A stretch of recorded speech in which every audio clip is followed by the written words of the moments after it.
கடவுள் ஏன் இன்னைக்கு என்னை ஆசீர்வதிக்கிறாரு? ஒரே நோக்கம், அவருடைய உடன்படிக்கையை என் வாழ்க்கையில உறுதிப்படுத்தும்படிதான் இன்னைக்கு என்னை ஆசீர்வதிக்கிறாரு, என்னை காப்பாத்துறாரு, எனக்கு வேண்டிய எல்லா நன்மைகளையும் கர்த்தர் செய்கிறார். நீங்க கண்ணீர் விட்டதுனால ஏதோ கடவுள் உங்களை ஆசீர்வதிக்கிறாரா? நீங்க கெஞ்சிறதுனால கடவுள் ஏதோ உங்களை ஆசீர்வதிக்கிறாரா?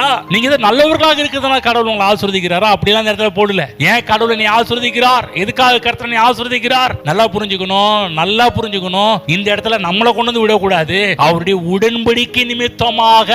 இதை நம்ம புரிஞ்சுக்கிட்டாலே நம்ம கெஞ்சிறதுக்கும் கண்ணீர் வடிக்கிறதுக்கும் கூப்பாடு போடுறதுக்கும் டைம் இருக்காது. சில இடத்துல பாருங்க, ஜெபிப்போன்னு சொன்ன உடனே பாருங்க, அதுவரை நல்லா இருந்த இடம் பாருங்க வேற மாதிரி ஆக ஆரம்பிச்சிரும். வைப்ரேஷனே வேற மாதிரி ஆக ஆரம்பிச்சது. இவ்வளவு நேரம் ஒழுங்கா தானே பாருங்க, ஜெபிப்போன்னு சொன்னோமே வேற மாதிரி போறியே. அவனுக்கு கவனமா கேளுங்க. இது தெரியாதனால கடவுள் எது நிமித்தம் ஆசீர்வதிக்கிற, உடன்படிக்கை நிமித்தமா தான் ஆசீர்வதிக்கிறார்னு தெரியாதனால தான் அங்க கண்ணீருக்கு முக்கியத்துவம் கொடுக்கிறோம், கத்தலுக்கு முக்கியத்துவம் கொடுக்கிறோம், குதிக்கிறதுக்கு முக்கியத்துவம் கொடுக்கிறோம், கூச்சலுக்கு முக்கியத்துவம் கொடுத்துட்டு இருக்கிறோம்.